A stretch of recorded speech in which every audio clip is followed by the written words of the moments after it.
Okay, so we're going to go back over some of the assignments that we did. So you should be seeing words in context on the screen. If you can see that, give me a thumbs up or a yes in the chat box. Or you can verbally tell me yes. I just want to make sure that you are all seeing the correct screen.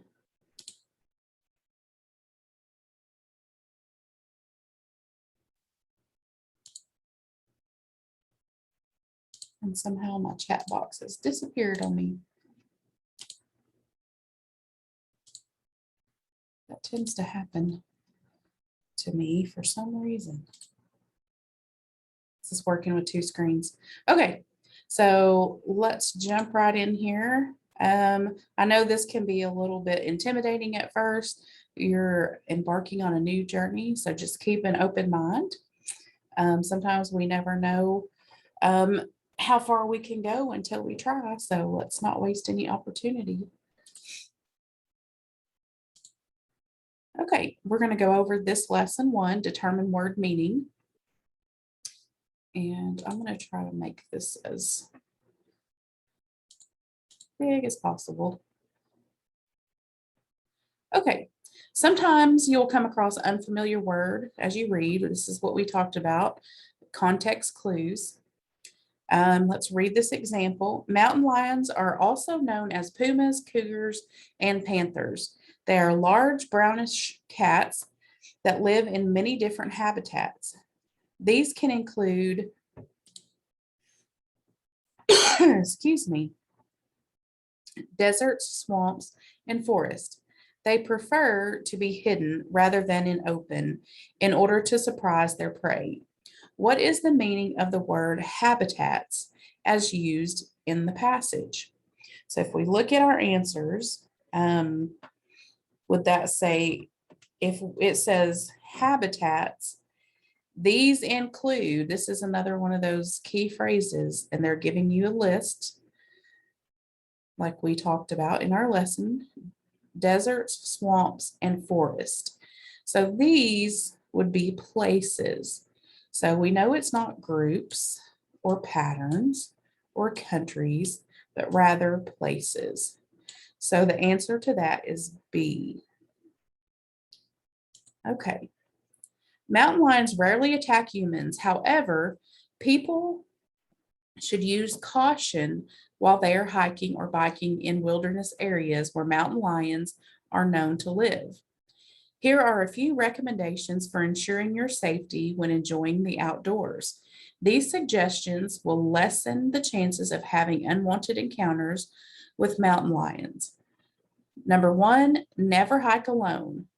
This is good advice whether or not mountain lions live in the area. Situations can arise in which you might need the help of another person. 2, keep children near you at all times. Do not let them wander out of your sight. 3, if you see a mountain lion, try to stay calm. Do not run away from the mountain lions. This could elicit or set off the mountain lion's instinct to chase you as if you were prey. Do not move toward the mountain lion. Instead, stand your ground and make eye contact with the animal. Do not bend over or crouch down because this will make you more closely resemble a mountain lion's four-legged prey. Stand upright and try to appear large. Speak in a loud voice and wave your arms. When the mountain lion sees that you are not prey, it will usually find a way to escape the situation. Just remember that when you first encounter a mountain lion, your main goal is to convince the lion that you are not its prey. By standing tall, speaking loudly, and waving your arms, you also tell the lion that you may be a danger to it. Okay, so let's go over the questions. So read this sentence. Here are a few recommendations for ensuring your safety when enjoying the outdoors. Which word means the same as the word recommendations? Okay.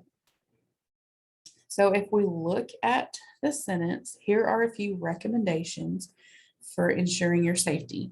So let's look up here. This is where this is located. And this is going to give you basically another sentence after it. These suggestions will lessen the chances of having unwanted encounters. So these suggestions, that is what a recommendation is. Okay. So the answer is B, suggestions. It is not outdoors. Recommendations does not mean outdoors. It doesn't mean chances, and it doesn't mean encounters. And we know that because the follow-up sentence gives the definition right here. Okay. Situations can arise in which you might need the help of another person. What does the word arise mean? Does it mean to awaken, happen, stand tall, or move upward? What do you believe that is?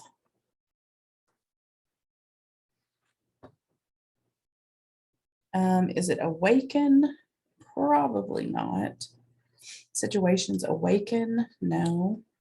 Situations stand tall? No. Do they move upward? No. Yeah. Oh, I know. That's okay. They happen. Situations happen.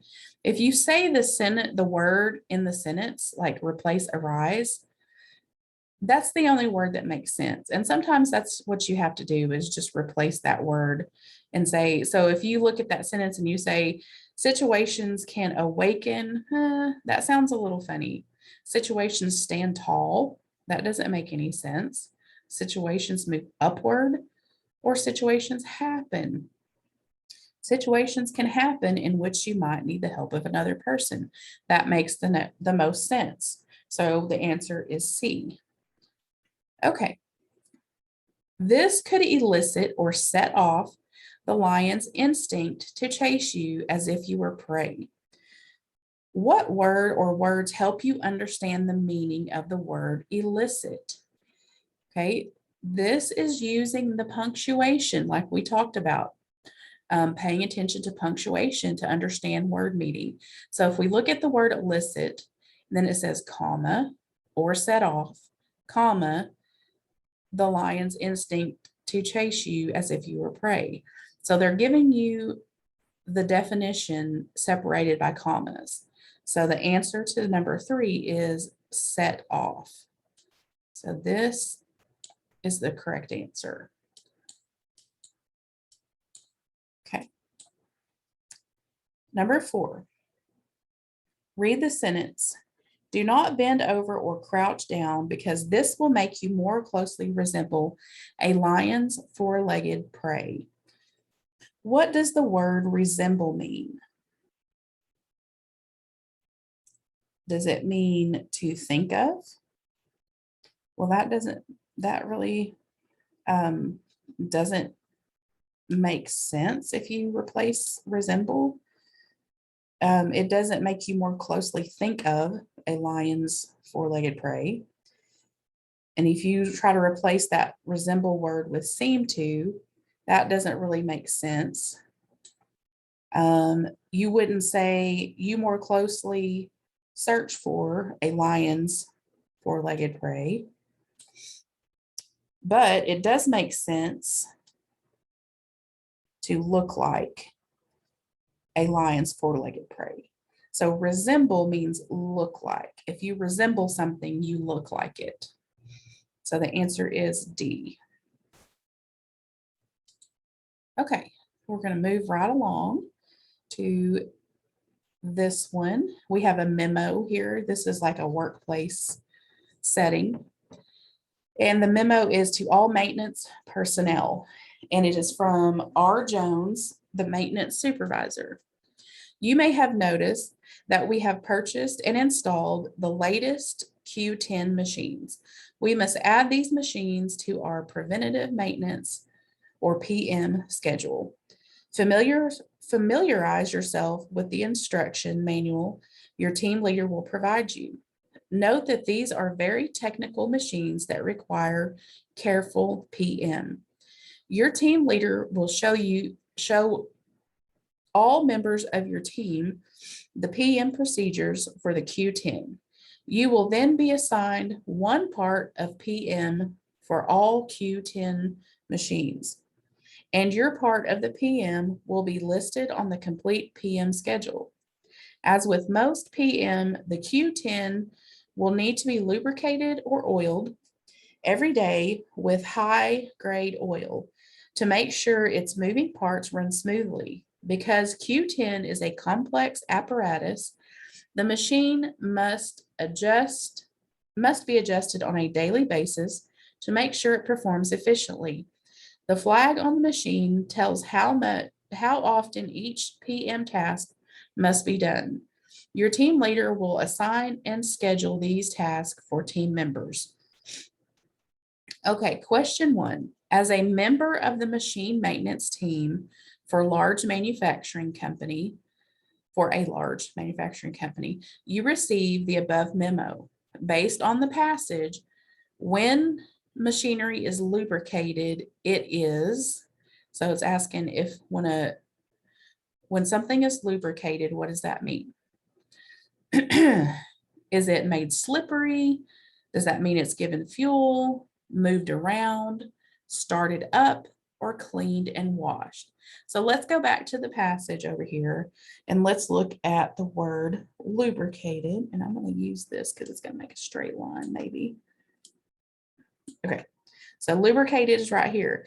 And again, we see this punctuation in commas. In between commas, it says or oiled. So lubricated means oiled, okay? So if something is oiled, what does that make it? What is oil? What's the consistency? What does it feel like? Slippery. Yes, it is slippery. So the answer, given fuel does not make sense, moved around, started up, or cleaned and washed does not really make sense. So lubricated in this passage means made slippery. Did anybody have a question about that? I had got it wrong because I messed up, but Yeah, now I know. it's just getting used to it. And sometimes this is the only way we learn is by going back over these things. And it's just getting used to looking at those context clues that we talked about, like looking at your punctuation. So if you see a word and then you see something in commas, in between commas, right by it, like this, where it says lubricated, comma, or oiled, comma, that is almost always a definition or an explanation. Okay. So number 2, a section of the memo explains that you must make daily adjustments to keep the apparatus performing smoothly. What is the meaning of the word apparatus? That's kind of a funny word. Okay, so let's find that word in here. Because the Q10 is a complex apparatus. Okay, so what is a Q10? Up here in this first sentence, it says, you may have noticed that we purchased and installed the latest Q10 machine. So it's giving you an immediate definition. So it is a machine. It is not a schedule. It is not oil. It is not team or flag, but the apparatus is a machine. So the word apparatus actually means machine in this passage. Okay. Let's see. And it also mentions machine right after it says, because the Q10 is complex, comma, the machine, it renames it for you right there. Okay.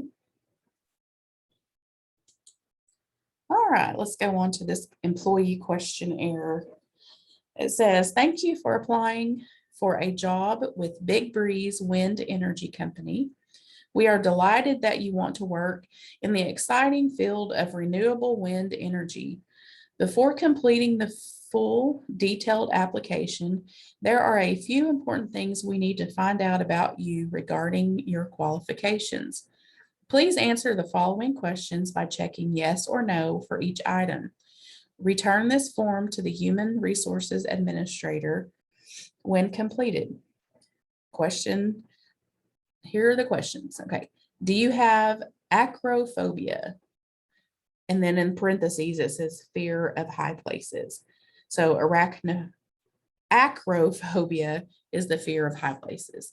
Then it says, do you have experience and or training in computer systems monitoring? Do you have experience and or training in computer troubleshooting and repair?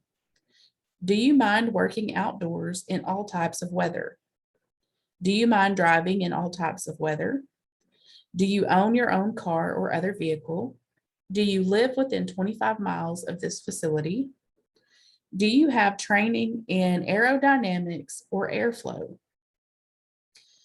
This is another place where they're showing you a definition. Remember that comma, looking at that punctuation, aerodynamics or airflow. So airflow is the definition of aerodynamics. Just like up here, they're using parentheses. So acrophobia is the word, fear of high places is the definition. Okay, let's look at question 3. You are applying for the position of wind power maintenance technician at Big Breeze Wind Energy Company. You have been asked to fill out the above questionnaire. Wind turbines are often several stories high.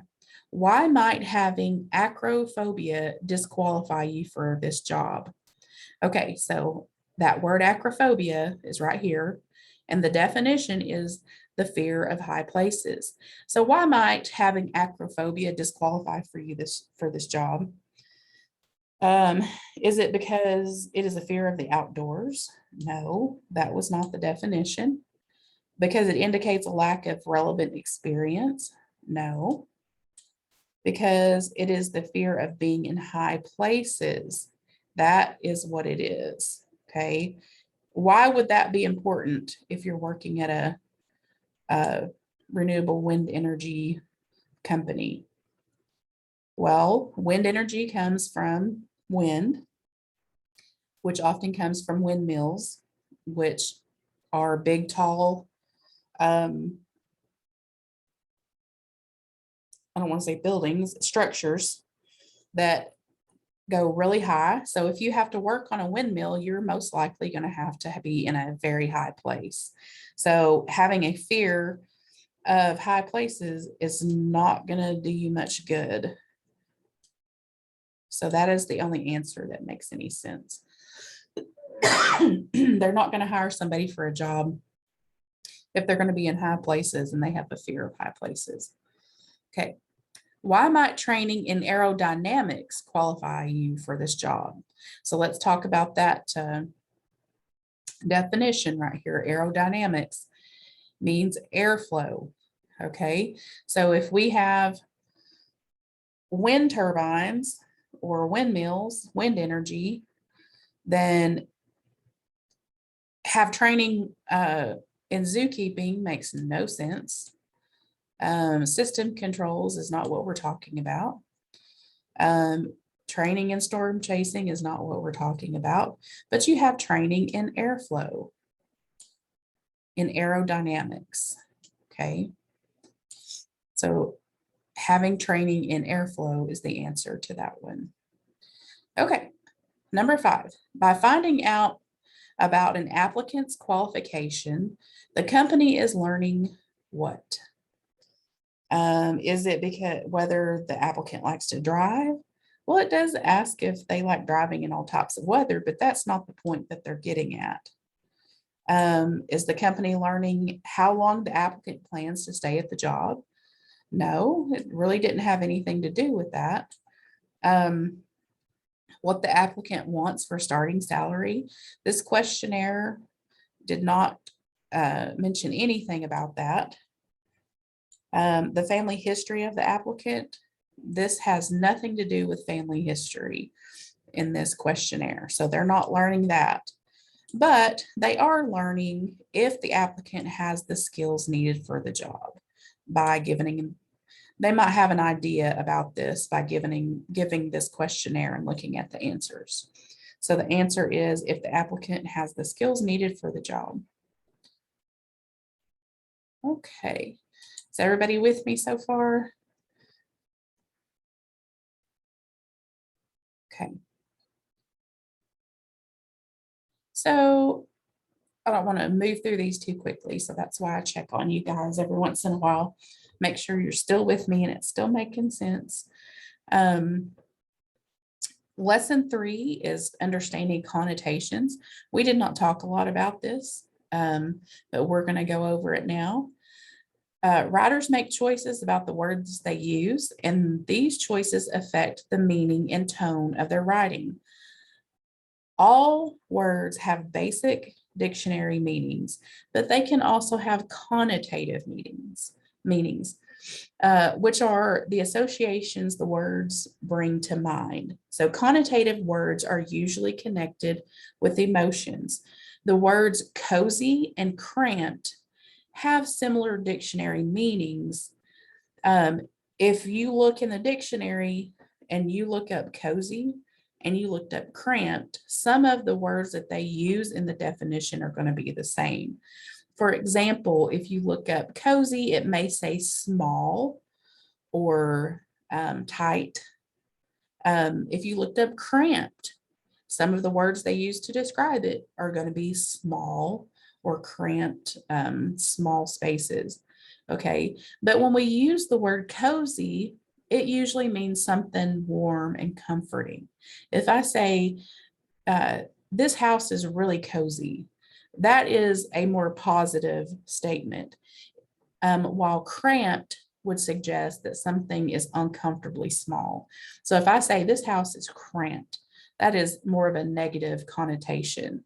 It means that it is uncomfortable, that you don't necessarily like the situation. Okay. So connotation can have a lot of effect on what we're saying. You'll often find connotative language in persuasive text, such as newspaper editorials, opinion pieces, and movie reviews. In these types of writing, the authors use connotation to express a strong emotion or to get readers to feel or think a certain way about a topic. That is persuasion. Okay, that's persuasive. If I'm trying to steer you to thinking a certain thing about something, I am persuading you. If I'm trying to convince you to vote for a certain political candidate, and I am my speech or my words to you are going to be persuasive. I'm trying to persuade you in a certain direction. In literary works, writers often use connotation to create mood or describe a setting or develop a character.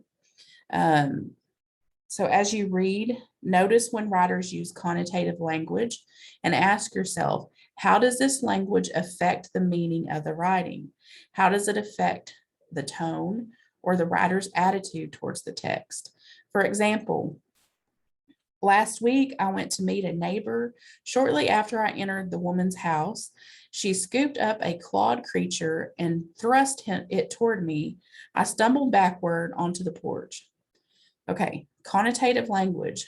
The clawed creature is an accurate dictionary definition of a cat, but the words suggest a negative attitude towards the cat. So if I'm a cat person and she shoved her cat at me, I probably wouldn't bother me at all. But if I don't like cats, I think they're, some people just aren't cat people. And if I refer to it as a clawed creature, that's more of a negative connotation or a negative attitude towards cats. Okay, the connotative language conveys the writer's negative attitude towards cats while at the same time setting a humorous tone. So it's kind of funny that he reacted in that way because he didn't like cats. Okay, let's read this first example. The Princess Bride is a gold mine of quotes. Lines from this 1987 classic are still in use more than 30 years after the movie's release. Even today, some theaters show the movie and encourage fans to quote along with memorable lines such as inconceivable and as you wish. If you've never watched The Princess Bride, I highly recommend it. It's hilarious. And the guy that says inconceivable has this swarmy little voice, and it's like nobody else's voice. It's inconceivable. And he says it over and over in the movie. So what is the connotation of the word classic as used in the passage? So if we look at the word classic, and then it immediately says are still in use more than 30 years later after the movie's release. Okay, so is it something that's old and typical of the period? Not necessarily that it's typical. Typical just means expected. Something that is old but well maintained. Something that doesn't necessarily mean well maintained. Something that is old but valuable. This makes the most sense. If it's a classic, it's most likely old and valuable. It's not something that's necessarily old but stylish. You hear a lot about classic cars. Classic cars are cars that are older model cars. They may be antique, but they're often valuable. Okay, so they're referring to the movie Princess Bride in the same way. It's a classic. It's old. It's not going to be fresh and up to date, but it's a classic, meaning it still has value today. Okay, tragically, many small business owners in our town are trying desperately to fend off the corporate giants that want to take over our town. The latest example is the Happy Day hardware store, a family-owned store that may soon be forced to close because it can't compete against a huge national hardware chain. It's happening all over the country, but it doesn't have to happen in our town. Let's show the tough guys that we value our mom and pop stores. They are part of our community. They are our friends and neighbors, and we won't see them defeated by a giant chain store run by strangers who do not share a history and affection for this place and its people. The big hardware stores have a wider selection and lower prices. It's true, but are we willing to sacrifice our local store and the people who have served our community for decades just to save a few dollars? The big stores will come, but that doesn't mean that we have to abandon our homegrown businesses. Let's demonstrate the best in us. We urge you to go by Happy Day this week and show your support by buying something and pledging to remain loyal customers. Okay, number one, read the sentence. Tragically, many small business owners in our town are trying desperately to fend off the corporate giants that want to take over our town. What is the connotation of the word giants? Okay, does it mean extremely tall person or things? Maybe extremely big things, but not tall in this connotation. So we're going to X out that one. Is it large or strong fictional characters? Fictional characters are made up characters. So I'm going to say that's probably not the answer. Very talented and successful persons. No, that's not what we're talking about, but it is enormous and threatening persons or things. If you talk about a corporate giant, that is referring to the size and the power of what? A corporation, a business, okay? Corporate giant. Walmart is often referred to as a corporate giant. Amazon, and the reason that they are referred to as corporate giants is because they are very large in comparison to little mom and pop stores or personally run hometown stores. And they can be seen as a threat because they can't compete a lot of times as far as like product availability or pricing. It's very hard for small town, personally ran mom and pop stores to compete with selection and pricing of, say, Walmart or Amazon. So that's why they are referred to as giants, because it is a threatening thing to a small business. Okay. So, number 2, they are our friends and neighbors, and we won't see them defeated by a giant chain store run by strangers who do not share a history and affection for this place and its people. What tone is suggested by the writer's use of the word strangers? What do you think the word strangers, what kind of tone does that have in this sentence? Is it A, humorous tone, B, a hopeless tone, C, a tragic tone, or D, a threatening tone? What do you think? Threatening tone. Exactly. It is a threatening tone. You often hear stranger danger, right? Because sometimes the unknown is a threat to us. We don't know these people. We don't know these strangers that are coming in and running this business. Okay. So it's not humorous. It's not a hopeless tone. It's not a tragic tone, but a threatening tone.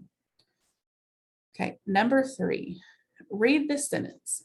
But are we willing to sacrifice our local store and the people who have served our community for decades just to save a few dollars? What is the connotation of the word sacrifice in the 3rd paragraph? Okay, so what is the connotation of the word sacrifice? Is it helplessly accepting something? Not necessarily. Is it eagerly offering something? Not necessarily. Accidentally losing something? No. If you are sacrificing something, you are willingly giving up something. Okay, so I am not a morning person, but I make the sacrifice every morning to get up and come to work because I need to feed my family, right? It is something that you're willingly giving up. I'm giving up my sleep. Okay, that is the connotation, that same connotation. It says, are we willing to sacrifice our local store? In other words, are we willing to give up those stores by supporting these corporate giants? Okay, number 4, which word in the last paragraph best suggests its persuasive tone? Okay, in the last paragraph, let's look. The big stores will come, but that doesn't mean that we have to abandon our homegrown businesses. Let's demonstrate the best in us. We urge you to go by Happy Day this week and show your support by buying something and pledging to remain loyal customers. So if we're saying, let me see here. Number 4, if we're trying to persuade somebody, okay, which word would we use to show a persuasive tone? Okay, they did say abandon. That's kind of a strong word, but I don't think that's what we're getting at. Homegrown is not what we're talking about. Loyal is not necessarily a persuasive word, but if we're urging somebody to do something, like in this paragraph, it says, we urge you to go buy Happy Day this week and show your support by buying something and pledging to remain loyal. That is the persuasive word, urge. Okay, and I think we've got another lesson here. We talked a lot about figurative language. Let's go down to this example. As waves of fog rolled across the meadow, Sam checked the faded map one more time.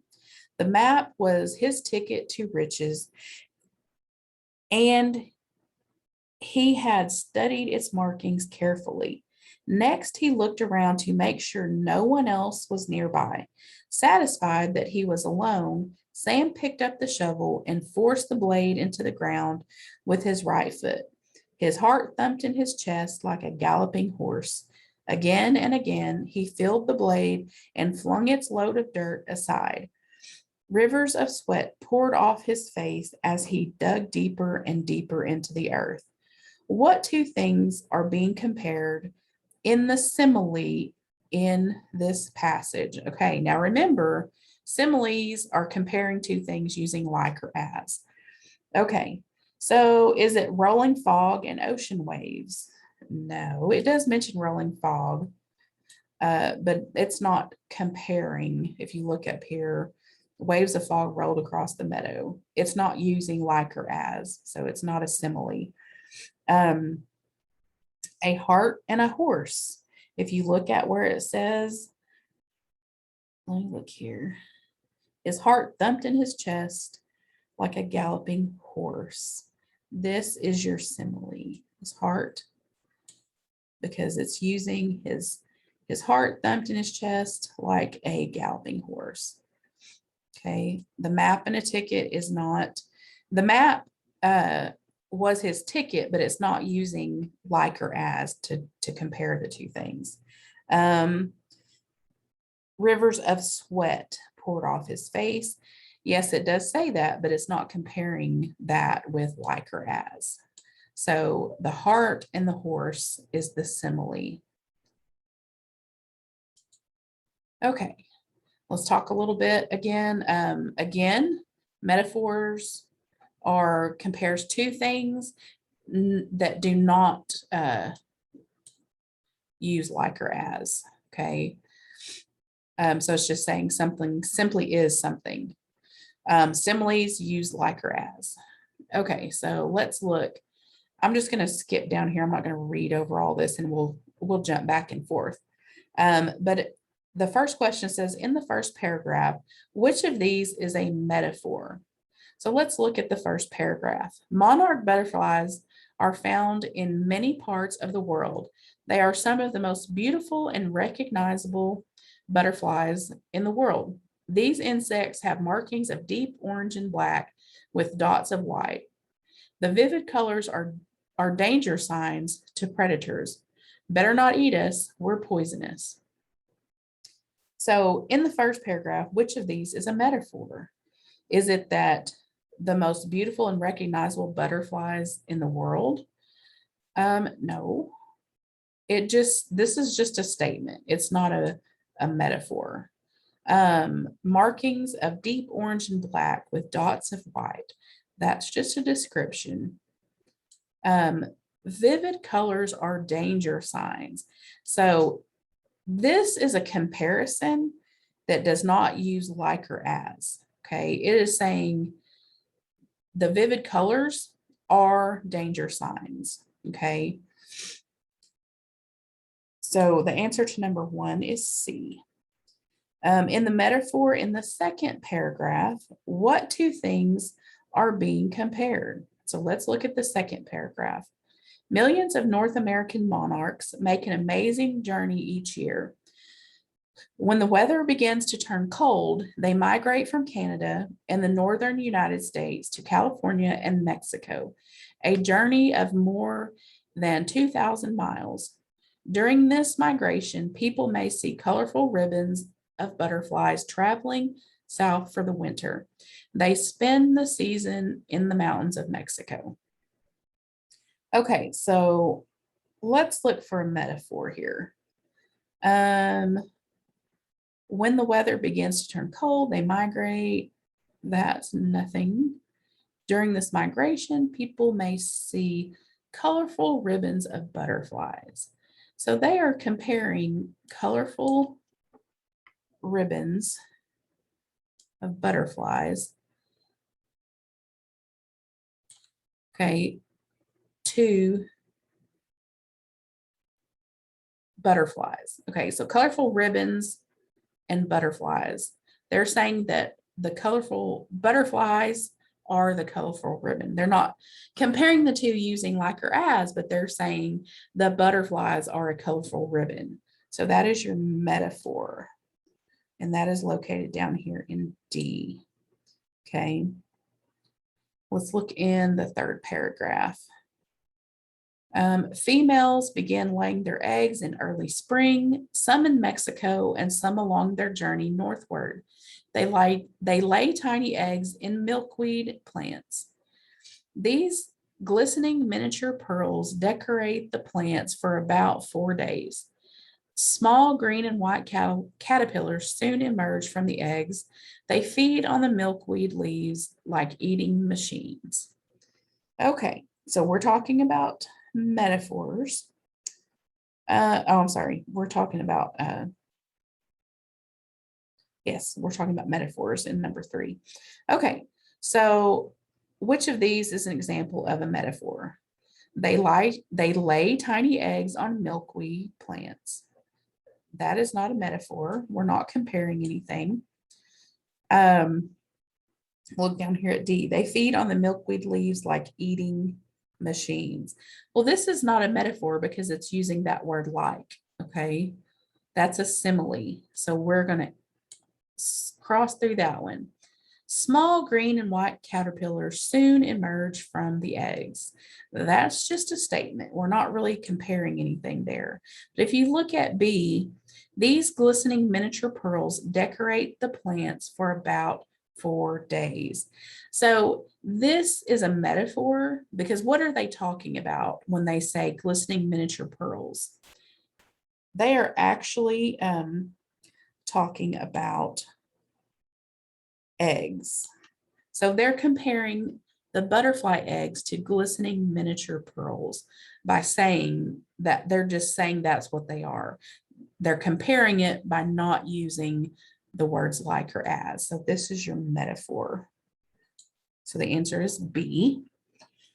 Okay, number 4, in the last paragraph, which word signals the author's use of a simile? Okay, look in the last paragraph. After a couple of weeks, the fattened caterpillars attach themselves to leaves or branches, shed their skins, and form hard shells. In 9 to 15 days, butterflies emerge from the shells and open their wings as delicately as the unfolding of flower petals. Then they take to the skies. Okay, so this sentence, butterflies emerge from the shells and open their wings as delicately as the unfolding of flower petals. So it's not after, it's not petals, and it's not emerge. And we know just by definition that similes use like or as, okay? So A is the answer to number 4. Okay, do we have any questions about metaphors or similes? Okay. Well, let me see here. I'm going to stop sharing that real quick so that I can get to. So if you did not get to all of your assignments, you can do that this afternoon, tonight, in the morning before class starts, tomorrow maybe. Try to get to all of those assignments. And I am going to look at my Common Lit real quick. And I'm going to put that code in here for you while we're on here before I forget. I'm going to go to my classes. And see if I can find my code. There it is. Copy. And I'm going to put that in the stream for you real quick. Paste that there.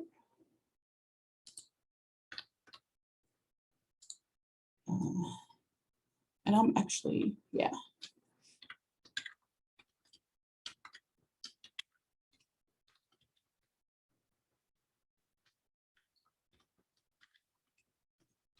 post that in the stream for you. And I'll show you where you can find that.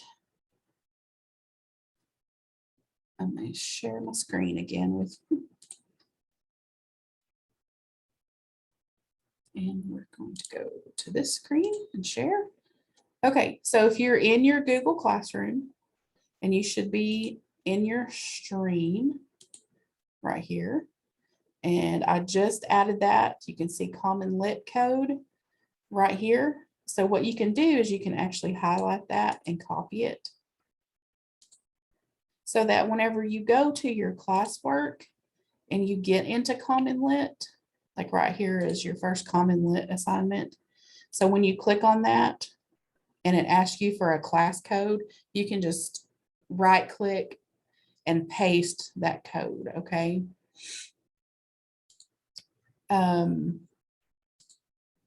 So again, that'll be in your stream. So those two things will always be in your stream, your Common Lit code and your Zoom link, where all of our Zoom meetings will be held. So in your stream is where you can always find those two things. And then of course, all of your classwork. So if you didn't get to all of your class 1 assignments, please try to do that as soon as you can. I like for you to have those done before our next class. Let's see here. I'm going to stop sharing that. And do you have any other questions for me today? You can type that in your chat, or you can unmute your mic and ask me. No, thank you. Okay. I really appreciate you guys being patient with me today as I work through these multiple screens. It can be difficult sometimes. If you're at a center when you're working and you get confused, you can always ask your staff there at your center if you're working at one of our adult ed centers. If you're working from home or somewhere else, feel free to text me. I will answer you as soon as I can. Sometimes I'm with other students or teaching or something else, but I'll always try to respond. Email is probably the fastest way, but if you need to text me, that's fine too. And again, my information is in that landing page. If you look at your classwork on Google, you'll see the landing page and you'll see contact information. So it is located there. If you would for me today, go ahead and type your name in the chat box again to sign out. Every time we do a Zoom, we'll sign in and sign out by typing your name in the chat box. So go ahead and do that for me now.